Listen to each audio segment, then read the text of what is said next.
Welcome back to Earth Station Trek, a show where we trek from the early days on NBC to the future on Paramount Plus and everywhere in between. I'm Charles Kelso, and it's my privilege to introduce the Earth Station Trek crew, Keith Johnson. I am here for the cause of podcasting. Alan Tyler. Right. Oh, I can't top that, so hello. And Veronica Dashel. Hi. And we're joined by a special guest tonight, a writer who contributed to Star Trek Deep Space Nine and perhaps a little bit to Star Trek The Next Generation as well. We'll find out. Mark O'Connell, welcome to the show, Mark. Thank you. It's good to be here. Thanks for inviting me. Man, Great to have you, Mark. Yeah, so nice to have you. So nice to meet you. Like you, I can talk about Star Trek for hours and hours and hours on end, so I'm glad to be here. So viewers, settle in for a long show. Yeah. And among this crowd, Deep Space Nine is definitely at the top of a whole bunch of people's list of Star Trek shows. Oh, yeah. You know, I love that Deep Space Nine has sort of had this critical reevaluation over the last several years, and it's sort of rightly taken its place. We're no longer the redheaded stepchild. We are actually, we're actually the pride and joy of Trekdom. Oh, absolutely. I don't think, as much as I love every Trek series, I don't think any of them did character development or story building or anything like DS9 did. Yeah. That's Ira Bear. That's all on him. Now, before we get into your Star Trek credentials, what was your familiarity with Star Trek before you started pitching to the shows? Oh, I was crazy about Star Trek. I was born in 1960. So when the original series premiered in 66, I was 6 years old, obviously. And I have distinct memories of when Star Trek premiered. It was on NBC and it was on Thursday nights from like 6:30 to 7:30, which was bad timing for a 6-year-old kid because my bedtime was 7 on weeknights. So here, we've got this, and of course I was starved for science fiction at that point. All I had to nourish me was Lost in Space, which wasn't good enough. Oh. So I know we don't have to go there. So I was all excited about this new science fiction show, Star Trek, except that I couldn't watch it because it went past my bedtime. So I remember pleading with my parents to let me stay up and just an extra half hour on Thursday night so I could see this new show. And somehow or other, I managed to convince them to let me do it because I have vivid memories of watching the original series as a kid when I was ages 6 through 9, and I was just completely addicted to it. Wow. That's amazing. First run. Yeah, I've watched it in reruns, but first run, that must have been something else to talk about. And it was, and talk to anybody about it. Well, there's this cool thing that happened with me, where I just started. When I rewatch the show now, I see things from the original show that's like at the time in the original series, that little detail didn't mean much, but now like 20, 30 years later, I watch that episode again. I'm like, oh, that one detail that I was so puzzled by the first time I watched, and I can't give you any specific examples, of course, because my memory banks are overloaded. But it was a really interesting phenomenon to go back and watch the show and just see things that I had never seen before, see things that I didn't understand as a kid. So I got a big kick out of that. I was born in 62. So growing up, with the same shows that you grew up with, I was not a Trekkie. All my friends sort of got into Star Trek and I really never did. And I was a Lost in Space kid. And it's because Lost in Space had a kid my age who was off having space adventures and it had a cool robot.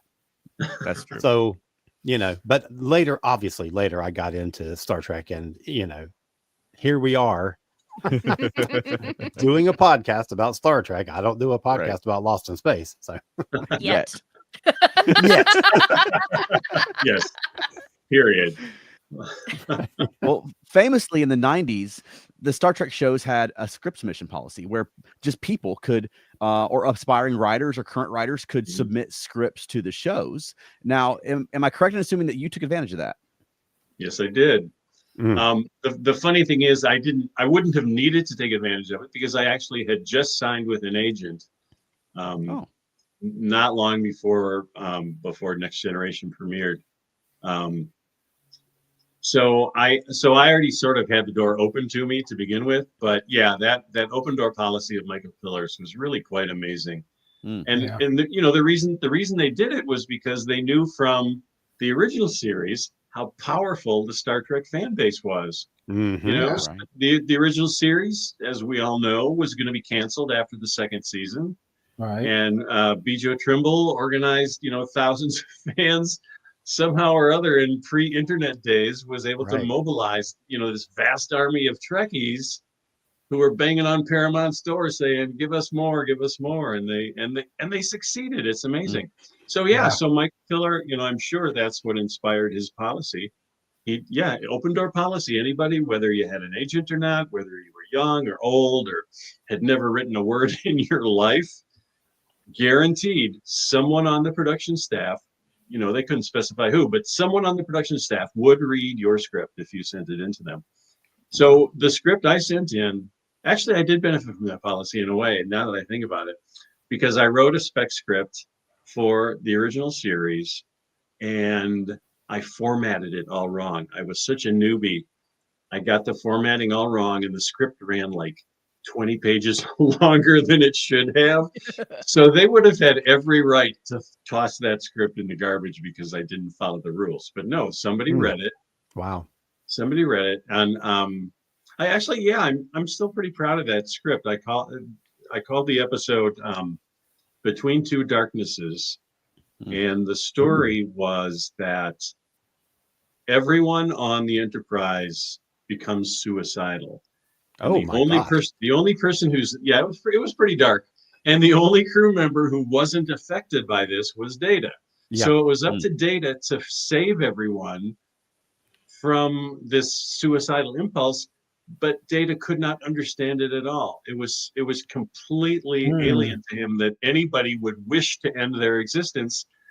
So Data came up totally empty, and how to save the day. So That's I was fascinating. Well, thanks. I was pretty proud of the script. I should dig it up and read it again sometime. Actually. So that's kind of how it all got started. So my pitching experience, then, like I said, someone or other, one of the producers, I think it might have been Brandon Braga, read that script, liked it enough to invite me into pitch, which was, one of the most exciting moments in my life. Yeah. Getting an opportunity to pitch to Star Trek. And and I kind of lose track of the timeline. It was probably a span of a couple months or so before things really kicked into gear, because I was just getting started on this. But they gave me a rule book. They gave me the series Bible. They gave me, synopses of the current, all the current episodes, and basically said, we're looking for this kind of story. We're not looking for that. Follow these guidelines. Go and, come up with some story ideas. And when you've got something to pitch, get a hold of us, and we'll schedule you for a pitch. And I did all my pitching from my kitchen table in Wisconsin, which was kind of. I wasn't alone though. I mean, the guys told me that a lot of people did it that way, and they had a nickname for us. They called us frequent flyers because we were always flying out to LA to do our pitches. But the biggest rule they gave me going into the pitch though was, they said, you can pitch up to 4 stories, but no more than 4. And if we don't, spark to any of your 4 pitches, that's it. You don't get a second chance because there are so many people in line behind you. So, those were the rules I had to follow. So I spent some time, I think it was maybe about 2 months. I was very slow at this to begin with. So it took me a couple of months. I came up with 4 stories. I was pretty happy with them. And I scheduled my first pitch. And I think, oh gosh, I'm trying to think who it was. Oh, you know what? It was Joel Manoski who read my spec script that I had submitted. It was Joel Manoski. So he's actually the one who put my script on the top of the pile, which I'll always be grateful to him for that. Wow. So So some time goes by. I finally feel like I'm ready to pitch 4 stories. And of course, when they say you can pitch as many as 4, of course I'm going to pitch 4. Absolutely. You think I'm just going to do 1? Are you Right. nuts? Yeah, So- 2 and I'm good. Yeah, really. I thought that was just so bizarre, but it was probably based on experience. I don't know. So I do the first pitch, and I think it was the first pitch. It was Brandon Braga, and I was extremely nervous. I had my wife take the kids out of the house, so it would be nice and quiet, and there'd be no distractions. So I'm at my kitchen table on the phone pitching these stories, and each time it's like, oh, I really like that idea, but we're already doing something kind of like that, so we can't really go for your story. Yeah. Yeah. Or oh, we just did that in a previous episode. That's too much like what we just did. So one by one, all 4 of my pitches got shot down. Oh, And he was very nice about it. And he was always very complimentary. He's like, I like your ideas. I like the way you're thinking. You obviously have a good grasp of the show. That's really good. But still, at the end, I had pitched 4 stories, and all 4 stories had gone down in flames. So I'm sitting there, wondering how to deal with my depression when I get off the phone with this guy. And he starts talking funny. He starts saying these weird things. He starts saying, "Next time, I want you to do this. Next time, I want you to use the style you used on this story, and come up with something else that goes off in this direction instead." And I was like, what? And finally, I interrupt. I was like, finally, excuse me, what do you mean next time? I thought I only got 1 shot. And he said, well, normally that's true, but he said, I really like your ideas, and I want you to come back with more. God. That is So- I mean, amazing. technically, you sparked something there, even if it wasn't something they could use. You sparked something. Yeah. Yeah, and that reminds me of something though. When I was at this point, and I was first talking with the writers about my spec script, about the characters, all becoming suicidal. I can't remember which one of the guys it was who said this. It probably was Ira Bear, and he just said, Mark, the thing that sold your script was you nailed the characters. Mm. And not everybody can do that on their first try, but you nailed the characters. Everything you have the characters saying and doing is totally spot on. So that gave me a huge, huge, huge dose of confidence that I carried into the pitching. So going back to that first pitch, so yeah, he says, yeah, come back and do it again. So of course I'm like, hell yeah, I'll be back. So I get off the phone, and I get right back on my typewriter, starting to try to come up with cool story ideas. So this went on, you guys. This went on for like a little over 2 years. Okay. But I Wow. kept coming back. Yeah, I was like, Wow. they must have been so sick of me, because I just kept coming back for more punishment.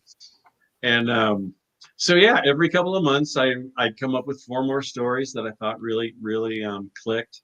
And at this time, after doing it a couple of times, the writers would start giving me suggestions and comments. They were giving me essentially script notes, and helping me to develop my storytelling style and my choice of subject matter that would sell to Star Trek. So I was pitch by pitch, I was getting these sort of like informal tutoring sessions with the writers, which was incredibly valuable.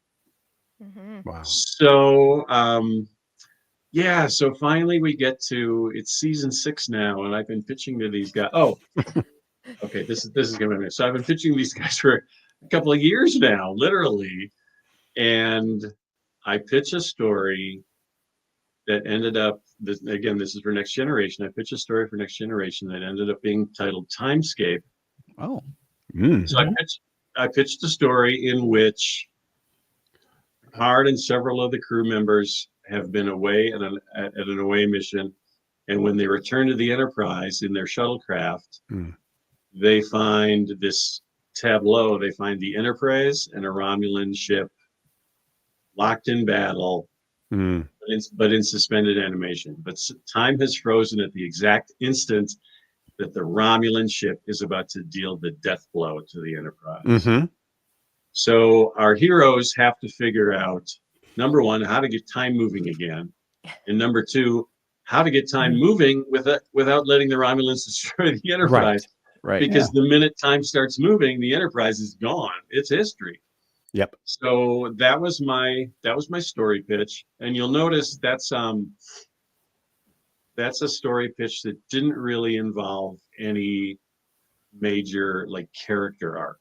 You know, 99% of the time when I was pitching a story, I would give it a really strong character arc, like, you know, Data has to deal with this problem, Picard has to deal with this issue from his past. You know, there's always got to be a really strong character arc for them to go with the script. So here I pitched this script that's really it's like a sort of like a locked room mystery. It's like a puzzle. It's like a Rubik's Cube in space. And there's really no character development at all.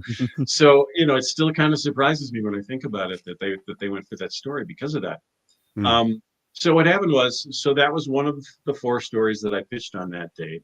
And that was the one that the guy I was pitching to, and I can't remember which guy it was now, but that was the one where he said, you know what, I really like this idea. I'm going to take it upstairs and see what we can do with it. So that another those were more magic words from Star Trek. I'm going to take it upstairs. When they tell you that, that's a really, really good sign. Yeah. So he took it upstairs. I didn't hear anything for a couple of weeks. And then I get a call, and this time I distinctly remember it was Brandon Braga. I get a call from Brandon, and he's like, Mark, we need your help. What? You need my help? Please explain that to me. And he goes, look, we're in a tight spot here. He said, Michael Piller just threw out a shooting script for next week. He threw it in the garbage. That script is done. And he's like, the trouble is we need to shoot a new episode in like 48 hours. It probably wasn't that tight. It was a very tight timeline. He's like, we need a new script like now. Otherwise we are really screwed. And he said, we would like to use your story idea about the 2 ships in suspended animation. And I was like, oh, okay. And he goes, but here's the catch. Because we need the script done so quickly, one of us is going to have to like be tied to their typewriter all weekend, banging out a new emergency script based on your story idea. And he said, we can't. He's like, we would love to hire you to write the script, but we can't because of those time constraints. We would never ask a freelancer to write a script under these circumstances where you had such a tight deadline, no margin for error at all. He's like, we won't put you through that. But he said, if you play ball with us and let us use your story concept, he said, I promise you will get more chances in the future. That's amazing. Okay. Oh wow. Okay. That's a pretty good offer, right? I'll take you up on that. I mean, I feel like them just saying, "Hey, we want to use your story" is a pretty good offer right there already. Yeah. Right. Well, yeah, and it kept going because then he said, "Well, there's one more catch," and that is, he said, "What we're doing is we are buying a story concept from you, and the Writers Guild does not have a category for story concept. So we can't give you screen credit," which was a huge disappointment. But at the same time, it's like, well, again, what am I going to do? Tell them, no, forget it. Deal's right. Yeah. Of course not. So, I gave that some thought.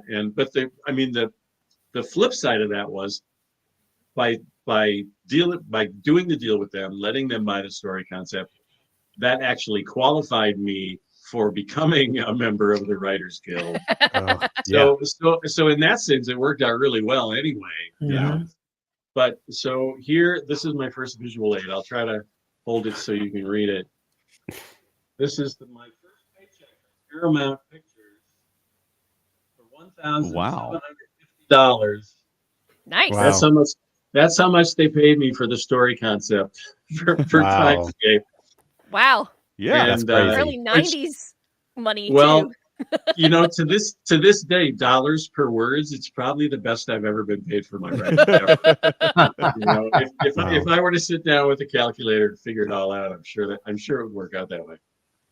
So and you may have also noticed on this check, it's my old married name, Mark Garrett O'Connell. Mm-hmm. So when I did end up getting my name in credits, it was that name with the double S name, which always causes confusion with people. Yeah. So. Yeah. But I'm back to plain old Mark O'Connell now. So I want to get that's how the whole ball started rolling. excellent. I want to get a couple of comments from people who are watching. Okay. We have a couple of friends. They're watching Star Trek on like a binge, and it's Matt and Elaine, and a lot of these Elaine has never seen before. She's never watched DS9, so her first comment is, "I'm looking forward to watching DS9 for the first time." And we're very much looking forward to her seeing it for the first time. Yeah. Our friend Wayne, who goes under the nomenclature Tiger Blade 2002. I agree, Mark. The things I saw basically in all of science fiction went from zero interest to keen interest over the decades. Oh, yeah, absolutely. And who do we have to thank for that? Gene Roddenberry. And Irwin Allen, I suppose, if you want to, you know. Yeah. Oh, yeah. I definitely would say that. Yeah. And Matt says, if there were audio adventures being produced like in Doctor Who, Mark's script sounds like a great candidate for a Big Finish missing adventure kind of thing. Which Big Finish idea. Yes, Big Finish. Thank you, Matt. Big Finish did do a couple of Star Trek releases, but they were adaptations of novels. So it was like a full cast recording novelizing a novel, something. So they haven't, I don't think they have the license to do original Star Trek stories, because I know that license is expensive.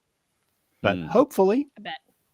That's definitely something to keep in mind. And it reminds me, at some point or another during this whole adventure, when I started realizing that I had this huge stockpile of story pitches that had been rejected, and they were just sitting there gathering dust in my office, I started thinking, at that point, Star Trek novels, Star Trek paperbacks were really, they may still be, but at the time that was really a hot commodity. And for a while I was thinking I should take some of the stories that the show rejected and write them up as novels. And I started doing that at one point. And for some reason I never followed through. So that's the end of that story. So before we move on, I'd like to ask you, I'm sorry, I was going to say, before we move on, I'd like to ask you probably the worst question you've ever been asked about your time pitching to Star Trek. Because this idea of these frequent flyers, as they call them, calling in story ideas from across the country is pretty interesting. But in the early 90s, I mean, there's a lot of long distance phone calls. So I'm just curious if you remember even, did you have to pay like the long distance charges for that? Or did Paramount let you guys call collect? Wow. I paid for that. I also paid for when I did sell a script, I also paid for going to LA.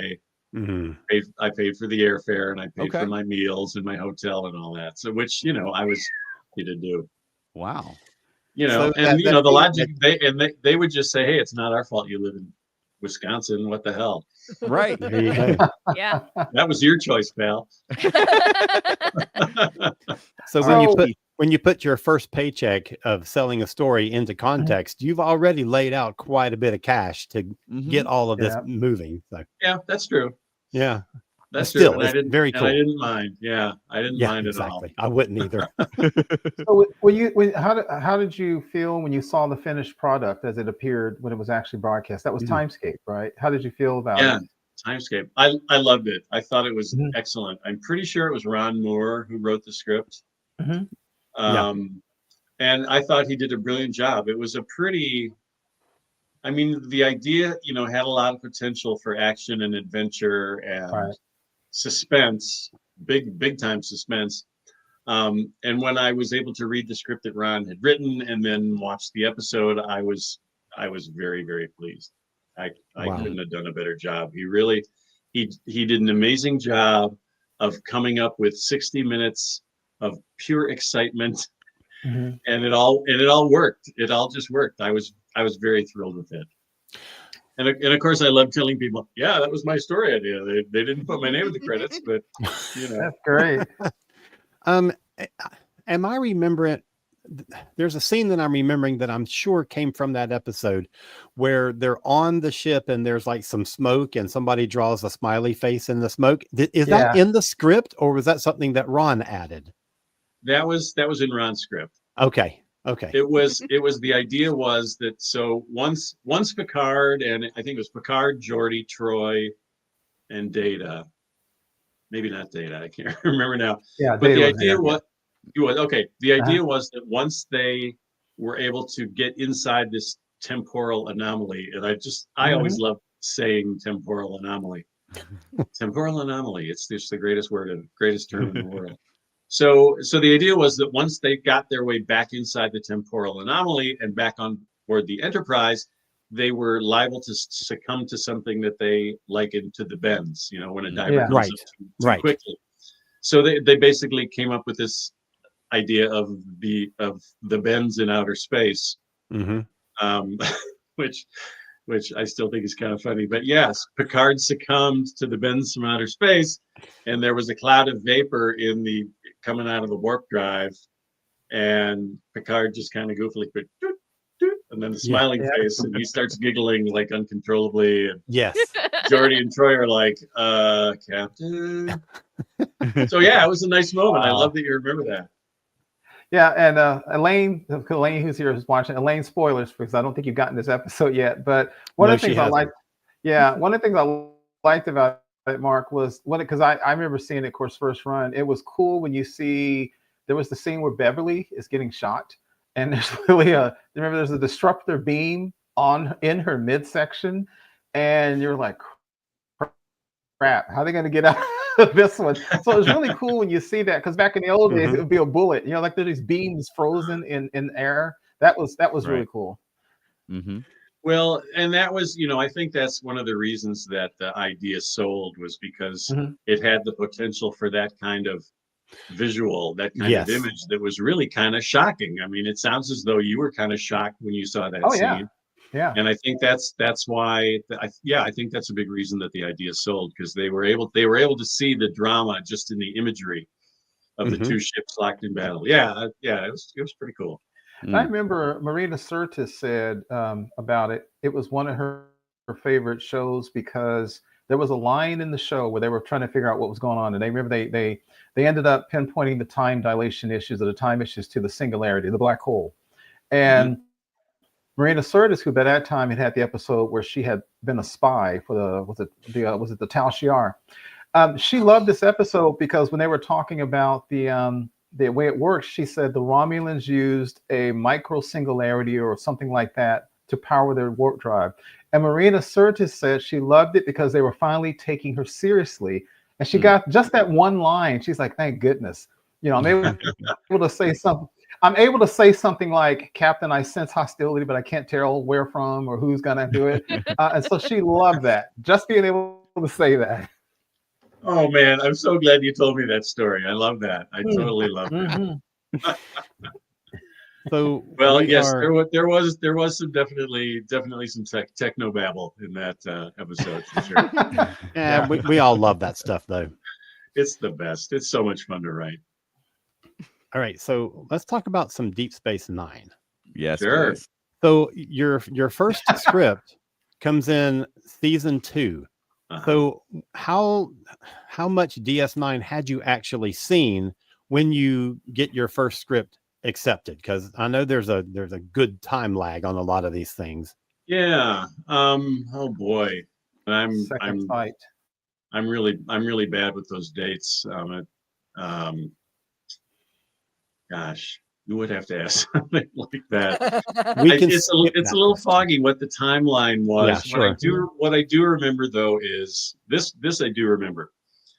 After the episode, after the story I just told about how they decided to buy the concept for Timescape and expand that story idea. And when Brandon said, if you play ball with us, I guarantee you'll have more opportunities in the future. It was 6 weeks later that I sold Second Sight to Deep Space Nine. Oh, wow. Wow. So yeah, and that was one of the fringe benefits of getting in the door at Next Generation, was that when DS9 went into production, I was one of the first freelancers to be given a pitch meeting, which was also very, very cool. And again, I don't remember the dates or the timelines, but I distinctly remember it was 6 weeks between Timescape and Second Sight, which at the time was like, wow, it was kind of dizzying. Do you remember though how they approached this? Like, did they say, we have this new show that we're going to be doing, you know, or were you already aware of it when you pitched? I think I was already aware of it. I think people were, you know, Paramount was always very good about getting word out about, you know, putting out teasers about new shows, and they still are. So yeah, I think that was all. And again, I'm a little foggy on the dates and the timelines and things, but yeah, it's gosh, I'm trying to think now. This check from Timescape is dated April 7th, 1993. So wow. I guess that would give us some sort of a time frame. Yeah. Right. Yeah. Wow. And the script for Timescape, final draft March 29th, 1993. Wow. And Second Sight, glad I got these scripts out. They're really coming in handy. The Second Sight script, that is awesome. Second Sight script is dated September 28th, 1993. So this all took place in like a time frame of 5 or 6 months, I guess, from beginning to end. Wow, that's amazing. Yeah. Seems that way from April to September. Yeah. Wow. Well, yeah. Let's talk more about Second Sight, because like you said, for Timescape, you had the idea and they sort of took it and ran with it. Well, Second Sight, I mean, you're credited for story and teleplay on that one. Yep. Yeah, that was a really, really fun experience. There's one of the things I learned pretty quickly pitching to these guys was there are certain types of episodes, certain special types of episodes that only the producing staff, the writing staff, ever get to write the scripts for. Okay. So one of the things that a freelancer like me wasn't really supposed to do was to pitch a story that changed the trajectory of an existing character arc, or added to the trajectory of existing character arc. So I did take a risk with Second Sight in that this was Sisko's first love interest since his wife had died at Wolf 359, right? Yeah. So I knew I was kind of taking a risk with pitching the idea for Second Sight, because it was one of those special episodes, and I don't blame them for hogging the special episodes to themselves. I mean, they've certainly earned that. So I pitched this idea about Sisko falling in love, and they really liked it. And wow, like I said, once it all kicked in, it was just a fantastic experience all around. I loved everything about it. One of my favorite elements of Second Sight, this probably doesn't mean a whole lot to a whole lot of people, but the so-called villain, the antagonist in Second Sight, is this sort of larger than life scientist who he's a planet builder. He's developed, he's working with the Genesis technology from the Star Trek movies to create new planets for the Federation. And he's just, he's got an oversized ego, and he's a real pain in the ass, and nobody can stand him, but he's a really funny, colorful character. I was really thrilled with the casting. They cast Richard Kiley.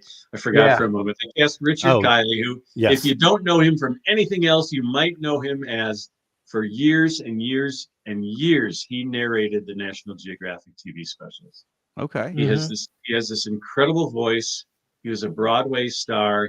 He won Tonys for like Man of La Mancha and one or two other things. Yeah. incredibly talented. So, actor, singer, incredibly talented guy. And they cast him to play this character I made up in my script. I got such a huge, it's just, you can't even imagine what a huge kick that was.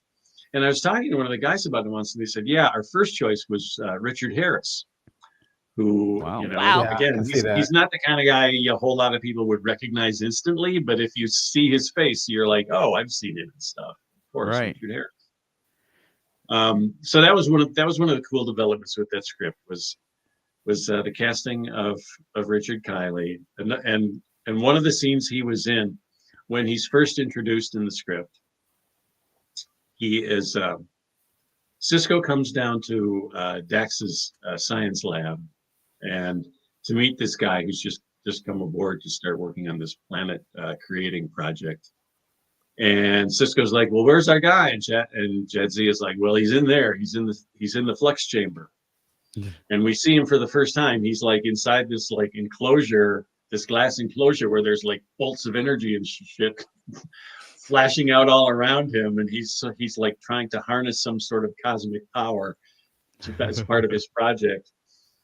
And somebody asked me once, "Yeah, that's really cool. What's a flux chamber?" And I was like, "I don't know. I don't know what a flux chamber is. What do you expect? What do you think? It was just. I'm the writer. I just make fun. things up. You figure them out. Yeah. Exactly. It's writers making stuff up. That's what it's all about. In fact, can I go off on a little tangent? Are you guys familiar with the movie Galaxy Quest? Yes. Yeah. Never heard of it. pretty brilliant movie. But there is one scene in that movie that is my favorite moment, where Tim Allen and Sigourney Weaver are on the run through this alien spaceship, and they get to this passage where there's these big things banging against each other. Yeah. And they have to figure out how to run through these without getting squashed. And Sigourney Weaver's like, "This is ridiculous. Who thinks of this stuff?" And Tim Allen's like, "Well, the screenwriter." That gave me such a huge laugh, because it's like, yeah, that's true. It serves absolutely no purpose except to put your character in danger and give them a problem to solve. Right. Well, think about the stuff in the original series, the Jeffries tube, and that big thing that Scotty used to carry, the Feynman oscillator, or whatever that was. It had the three things that would make weird sounds. I mean, yeah, they just came up. My favorite from the original series was the white noise device that McCoy had at that time to blank out the heartbeat, and it was literally it was a microphone. They just stuck it up there. They had, Mark, you said something interesting. You said when you wrote Timescape, you didn't get to do a lot of character development on it, and of course the teleplay was by others. And your next two shows, Second Sight and Meridian, they are full of character development. Like, what I remember about Second Sight, not only did Cisco, you never get over the death of a loved one, but he finally learned to move on. But also on the episode, if I remember correctly, Jake was having nightmares, but he kept walking through the station and he felt alone because he was also trying to, again, not get over the death of his mother, but he and Cisco were still they were kind of in that place. Like the whole show started with that. Cisco was still frozen. And they both were moving on. You never move away from the death of a loved one. But did you set out to write something like that? Because it was a really emotionally deep show for that. That element of the script I can only claim partial credit for. It was in my script, but then I can't remember who did the writing for on that. What's that? Oh, teleplay. Me, Ira Bear, and Robert Wolf. Wow, Second Sight. That's good company.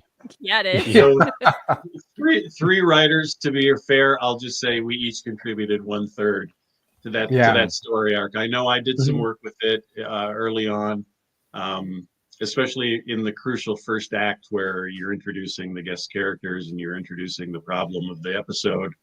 I remember doing quite a bit of that part of it early on in the script, and I think Ira and Robert contributed a lot to that story arc later in the script. And something we talked about several times on the show before is that in an episodic television, it was so hard to convincingly write a romance from beginning, middle, and end, because the audience obviously is going to have to meet this person in this episode, watch the hero fall in love with them, have a resolution, knowing we're never going to see these people again. So was that a challenge writing in a 45-minute romance for Cisco? I don't remember it being a huge challenge, to be perfectly honest with you. I mean, I had gotten. I think it was a situation where the writing staff, the producers, were really happy with the stuff. So here's the sequence: if they buy a pitch, then they have the option of hiring you to expand that pitch into a story treatment. You know, Right. which is like 10 or 12 pages, usually, fleshing out the pitch idea. Mhm. And then if they love the story outline, then they may or may not hire you to write the actual script. So there are always those three distinct stages. Mm. Gosh, and I'm not sure where I was going with that answer. What was the question again? About writing a sorry. romance for an episodic television. Oh, that's right. 45 minutes. Writing. Yeah. So oh gosh. The thing is what you're asking about, it is a very real thing. I don't remember it as being that big an issue with Second Sight, but it was an issue with Meridian, which we will probably get to next. Yeah, why was Well, it? should we shift gears and move on to Meridian? Yeah. Yeah. Okay. Oh yeah, we can flow back and forth as you need. All right, cool. Well, another interesting sort of origin story was I want to try to put this nicely because it can hurt people's feelings. But there was always at least one intern on staff with the writing staff, with any of these shows, the ones I worked on. There was always at least one writer's assistant, and they would dutifully stand up at the whiteboard, and us writer, we'd be throwing ideas at them, and the assistant would be trying to keep track of everything, and then we'd block out the story, we'd break the story, we'd do, prologue or teaser, act 1, act 2. We'd get all that stuff ironed out. Well, very often the interns would take advantage, in a good way, take advantage of this amazing position they were in, taking notes for the Star Trek writing staff, and they would pitch stories. When they got a chance, they would, they'd corner Ira Bear or Michael Piller and say, "Hey, I've had this idea for a story, blah blah blah." And sometimes they would buy the story, and sometimes they bought the story with every intention of producing it as an episode. Sometimes they would buy the story just to be nice to the intern, to thank him or her for the. No, seriously, it sounds horrible now that I'm saying it, but that did happen. And that's what happened with Meridian. So I write Second Sight. The show does really well. Everyone's super happy with it. Everybody wants to work with me again, which was great. But I had to pass a test. I didn't know it at the time. But I had to pass a test, and that test was Meridian. They had bought the story, again, another story concept. They bought the story from one of the interns. I'm not going to name names. And it was basically Brigadoon in outer space. Are you familiar with Brigadoon? Oh, yeah. Yeah. The enchanted Irish village that only appears once every 100 years or whatever. And then Fred Astaire sings and dances and God knows what all. So basically, this intern had pitched Brigadoon in outer space. And when it came time to assign a writer to write the script, they all bailed. They were all like, sorry, Ira, I washed my hair that night. None of them wanted to touch this. They all hated the story so much. Poor guy. Wow. None of them wanted to write the story. So, and I don't know if this was planned out ahead of time or not. I don't know the whole genesis of it, but Michael Piller said, "Let's hire Mark O'Connell to write the script that nobody wants to write because it's going to be a losing proposition no matter what."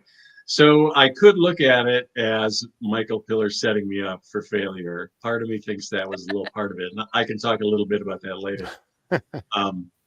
But yeah, so they hired me to write the script, and it was you can look up the writer's name. They're credited with the story for that episode. Mm-hmm. So yeah, So, and I would do the same thing I did for Second Sight. So this is how it worked. So once the the script had been paid, paperwork signed, check is cashed, all that stuff, I would fly out to, here's where the frequent flyer bit comes in again. I'd fly out to LA. I would spend 2 or 3 or 4 or 5 days in the writer's room on the Paramount lot, breaking the story, coming out with a really, really detailed outline. Okay, Act 1, Scene 1, these 2 characters are present. They're discussing this. This is going on in the background, blah, blah, blah. This leads into Scene 2 with these other 2 people, and they're talking about something, so that's all we're doing for this whole week. Is just reducing the script to those moments, those breakdowns. So I come out and I spend a week or so with the writer staff, breaking the story for Meridian, and it was clearly a stinker. I could tell. They all knew. I could tell.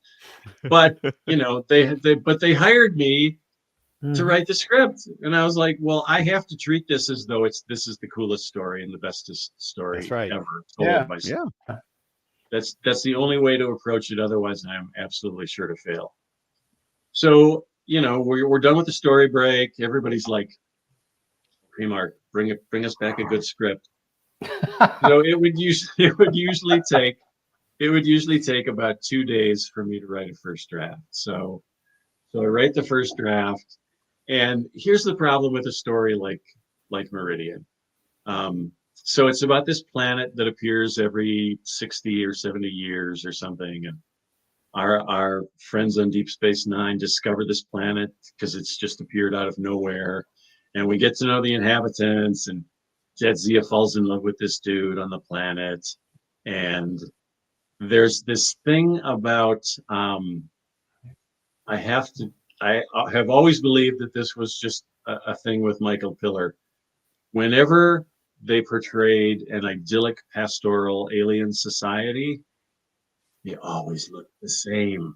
Everybody would be wearing these loose pastel garments, these tunics, and they'd be living in these adobe houses, and they would speak without using contractions. Yes. They did that every flipping time. So when I wrote my script, I was like, I'm not writing it that way. I'm going to try to make this society seem believable. And not just believable, but actually appealing. So that's what I did. So I kind of took all the Michael Piller tropes, the pastel tunics and the adobe houses, and I just kind of threw them out. And I made I made the Brigadoon planet kind of, I can't remember any details or anything, but I kind of remember I remember a scene I wrote where Cisco was hanging out with some woodworkers, and they were like doing some cool wood carving. I don't remember what the point of the scene was, but that's kind of that's what I remember as emblematic sort of what I was trying to do with that story. So yeah, I took those Michael Piller tropes and I stood them on their head, and I wrote a completely different kind of society, and it failed. Michael Piller. Well, yeah, and my sort of every time I would do this, I'd be assigned to one of the producers as sort of my mentor and go-between. So in the case of Meridian, it was Rene Echeverria, who I loved. He was such a cool guy to work with. So Rene broke the news to me like a couple days after I submitted the script. He broke the news to me. He's like, "Mark, I'm so sorry. Michael hated the script." He's like, I came into his office this morning and expecting to have a really good conversation about your script. And I walked into his office and I just said, "Hey, Michael, what do you think about that script for Meridian?" And Rene said, "He never said a word. He just stared me in the face and took your script and dropped it in his wastebasket." Oh no.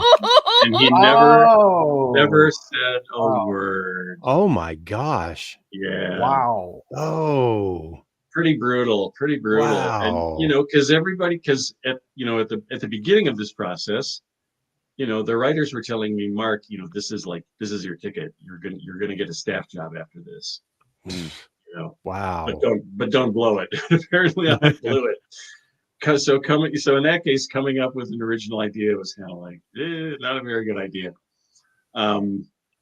So yeah, and the pastor. I just have to say, you guys, I'm sure. Okay, anybody here feel that The Inner Light is their favorite episode? Not my favorite. Not my favorite. One of the up there, definitely. It's very good, but it's not my favorite. Okay. Yeah. Well, to me, that episode epitomizes what I was describing as Michael Pillar's ideas of these peaceful, little civilizations. Yeah. Yeah. Yeah, and there's one line in that episode that just cracks me up. I've only watched the episode a couple of times, but every time I watch it, it just cracks me up. Picard's talking to his friend, and he says, Picard, not Picard, whoever he is on that weird planet. Mm-hmm. He says to his friend, "Come tonight for dinner. I will make vegetable stew." Yes. Every time I hear that, it was like, no. I know it's not really Picard, but Picard cannot be talking about vegetable stew. So there, I've laid it out on the table. That's my big beef with Star Trek. Vegetable stew. What's funny about it is, tunic. What's funny about that Meridian was Terry Farrell said that while she thought it was a little fast for Jadzia to fall in love with somebody and go away for 60 years like that, but she also said she loved that episode because it helped build her as an actress, and she liked the fact that she had kind of a leading role, and she loved the fact that, again, while it was like, okay, she's leaving, she loved the scenes with Avery Brooks, for example, as these two old friends, her and the new body, leaving. She was taking her leave of him. They were saying goodbye. So she loved what that episode did for her in terms of making her a better actress and giving her some real emotional meat to work with. So she actually is one of her favorites from the show. Well, I sure do appreciate your telling me how much the actors enjoy my script. That's great to hear. The big flaw with Meridian, and it's obvious the minute you hear the pitch, the big problem with it is you know exactly how it's going to end. Yeah. Reading page, practically from reading page one, you know exactly how it's going to end. Jadzia is never going to leave with this guy. So all I could do in the fifth act was just like play around with, is she leaving? Is she staying? I tried my best to kind of keep the question up in the air, so we wouldn't really know until the last possible moment. I tried my best to do that, but it was a real writing challenge. I'll tell you that. Well, what happened after your script hit the wastebasket? Well, after that, I was afraid. That's a really good question. I don't think anybody's ever asked me that. After the script from Meridian, I did think of the title Meridian too, and I've always liked that title. I can't remember what the original title was, but I've always liked that title. So yeah, I went through a period of despondence and mourning, as you can imagine. I just thought, wow, I really blew it. I really blew it somehow. I offended Michael Pillar. I did the exact wrong thing. I offended the showrunner, and now he hates me. And what am I going to do? Well, luckily, the rest of the writing staff, meaning basically, Ira Bear, Renee Echeverria, Robert Hewitt-Wolf, Brannon. I don't know if Joe Manoski was still around at that point or not, but all of those guys on the sly contacted me, and they were like, "Mark, don't let this get you down. Don't let this knock you out. Come back and pitch to us again. We'd love to take a pitch from you anytime. So don't worry." So that was, obviously that was just a huge boon, a huge boost to my ego. And so, after a while, I was like, well, okay, I guess I'll go back and try again. So I did. I came up with the idea for the cause. Another idea that I thought was really, really cool and had a lot of huge dramatic potential.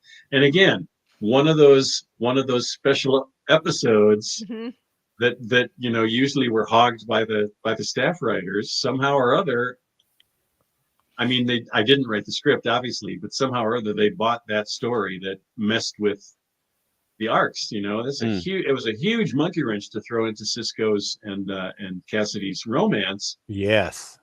I didn't think I'd be able to get away with it, but I was so in love with the idea, with the story idea. I just thought, well, I'm just going to pitch it. You know, I'll have 3 other stories to pitch anyway, so let's just pitch this one too. So I was very, very thrilled when they bought the story. A little disappointed that they didn't hire me to write the script, but there could have been a lot of reasons for that. You know, I never talked to any of them about why that happened or why that didn't happen. But I was really thrilled. But I can in that script I can tell you specifically the story with, and this really added to my story. The story with what's his name, the security chief, the traitorous security Eddington. chief. Yeah. Eddington, yes, that dude. That dude. The Eddington story was added by, now who was it? Let's see, we got the For the Cause script here. Okay, teleplay by Ronald D. Moore. So Ron did the Eddington story, which I thought was brilliant. So and it really elevated the whole episode. So even though I didn't get to write the script and get the writing credit, I was very, very pleased with the end product. You know, these guys working with these writers, they're just so amazingly talented that I never had any fears of, oh my God, this guy's going to screw up my script, or this guy's, this guy's gonna completely misunderstand what I'm trying to do with this script. And I never had any problems or any crises along those lines. I always felt completely comfortable and completely safe working with these guys. Never had any issues at all with it. Just what I like about that. Oh, go ahead. I'm sorry. What I like about that script, what I found was very interesting, is of course, love Gene Roddenberry in all respect to him. The complexity of the characters in Deep Space Nine. I mean, Cassidy Yates, flawed, I don't know, freedom fighter, whatever you want to call it, but you wouldn't really see that in a Gene Roddenberry time where that character did what she did and also remained around. It would have been, in the original series, it would have been, I loved you, gotta go. And, she goes on to stay. And I thought that's really bold, to do something like that. Well, that's cool. Thank you. Yeah, I'm very proud of the episode. I think it's I think it's one of the unsung heroes of Deep Space Nine, as far as I'm concerned. Yeah. But I wanted to tell a Michael Piller story though before I forget this, because please, I think you and your listeners will enjoy it. It's a pretty funny story.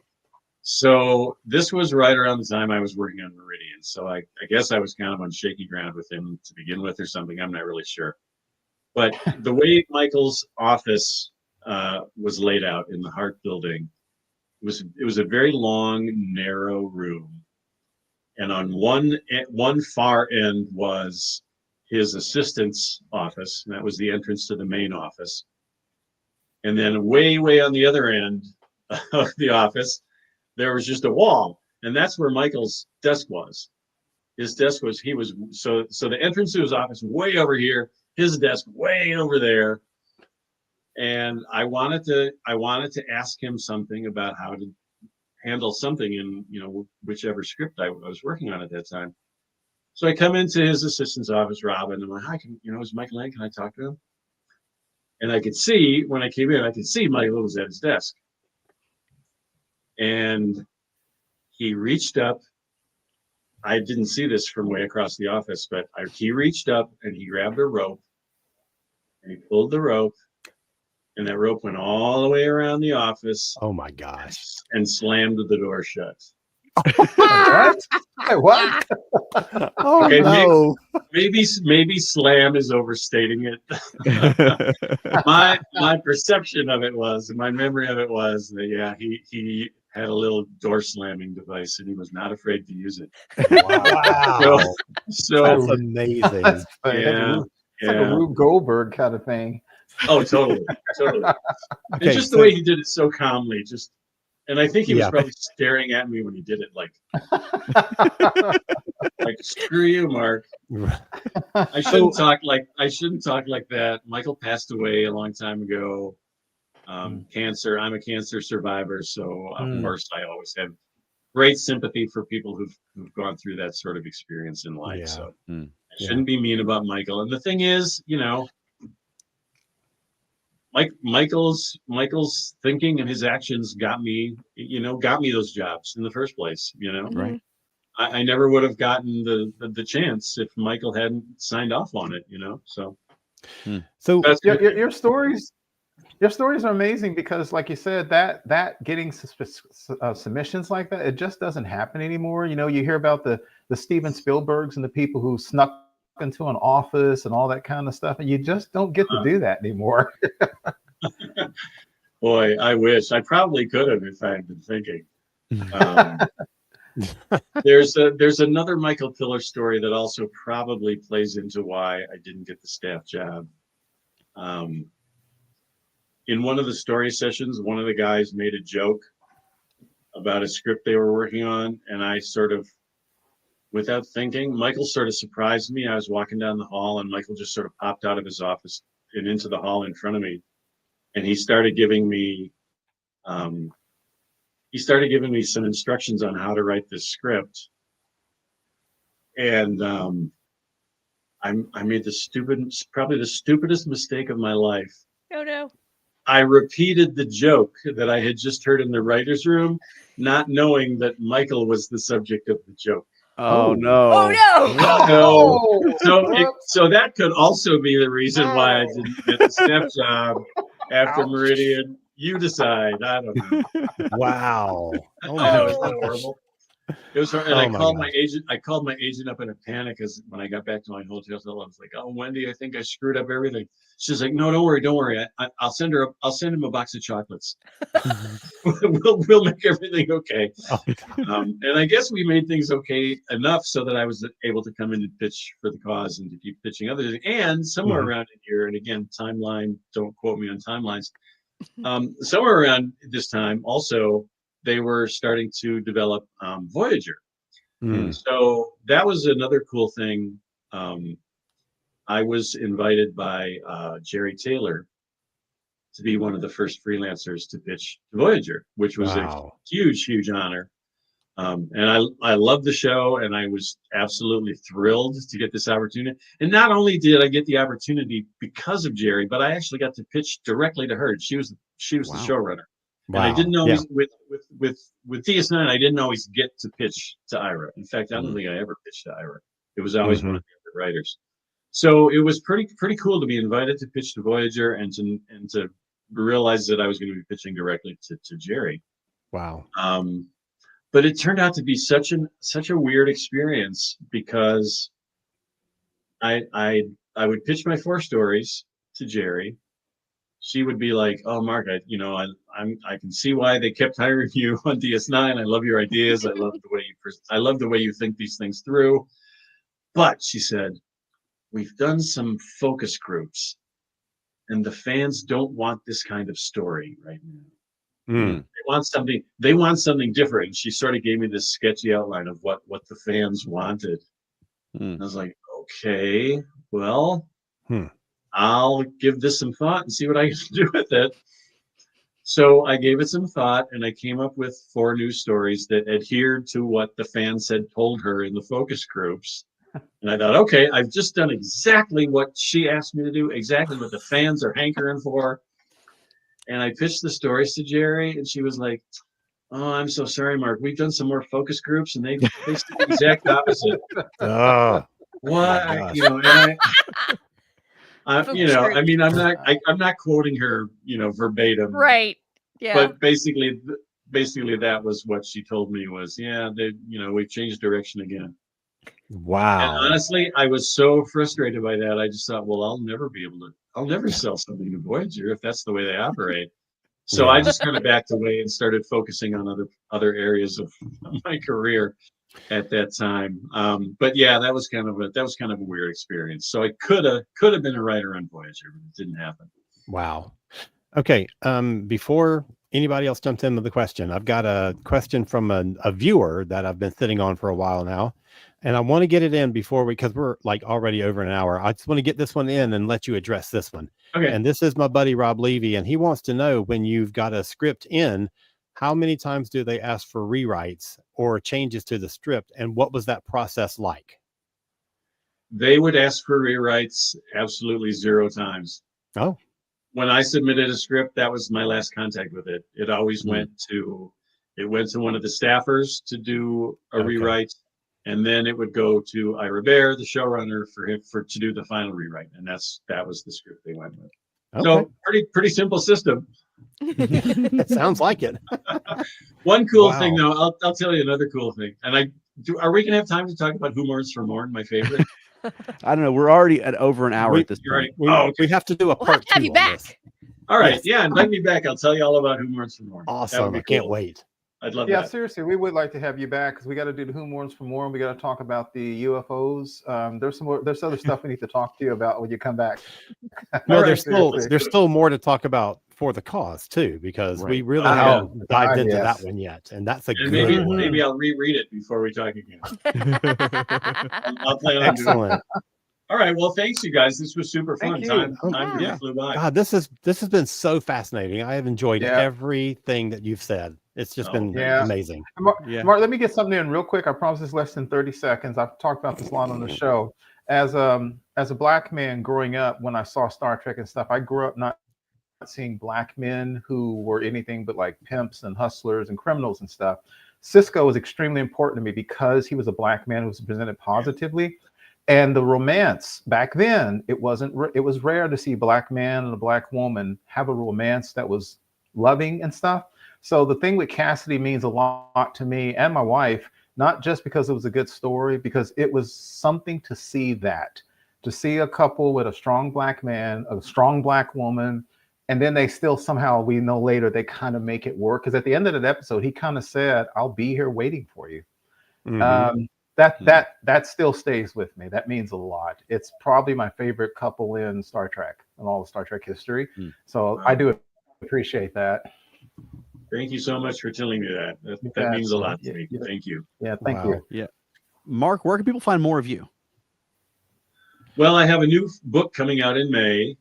My first book came out 7 years ago. It's called The Close Encounters Man. It's a biography of the great UFO investigator J. Allen Hynek. Okay. My book coming out this summer is a hard science book, or at least as hard science as a non-scientist can do. So yeah, it's been mostly books. I am in a few weeks. I'm going to shoot an interview for Dan Aykroyd's Unexplained show, and cool. I'm going to be appearing in an episode of Ancient Aliens in the next couple of weeks. I don't know the date yet. It's going to be in the next couple of weeks on Ancient Aliens. So I'm keeping busy. Sweet. That's awesome. How about you, Alan? Well, you can go to cosmiccreative.com, KOZMIC creative.com. And you got links there to my other podcasts, which is a Doctor Who one and a music one, and all about the books that I have written and published. And how about you, Keith? You can find me on Facebook, primarily the ESO Network Facebook groups. And Mark is somebody who grew up on In Search Of and Project Blue Book. You got me intrigued. Oh, yeah. Oh, yeah. For sure. Love it. And how about us, Veronica? Feltnerdy.com. And? Monkeying Around, a podcast about the monkeys. Yep. And if you're in the Atlanta area, check out Stellar Fest, the new sci-fi convention coming to Atlanta that Alan and I and these two were dragging in as well. We're going to be very involved in. So check out the Stellar Fest. I'm in Atlanta. I'm all in. I'm in Atlanta. There you go. Oh, awesome. So come and meet Mark in person. There we go. I love that. Oh, that's exciting. All right, cool. Keep me posted, guys. Yeah, we will. Definitely will. And we'll have you back on as soon as we can. Yeah, we really would like to, because we didn't even get to my two favorite episodes on this list. Right. So me too. All right. Me too. All right, it's a deal. It's a deal. We're going to do it. And I want to say, everybody who's watching, make sure you join us again next Thursday night, 8:00 Eastern, because next week is our 200th episode. That's right. Whoa. Whoa. We're going to do something special for it. Don't ask me what, because I don't know yet. But we're going to do something. All right, Veronica, do you have a closing for us this week? Quickly. Live long and prosper. No, there we go. Woo! Okay. The default always works. Okay. All right, everybody. Thank Take y'all. care. See y'all soon. All right. Bye. Good night. Bye.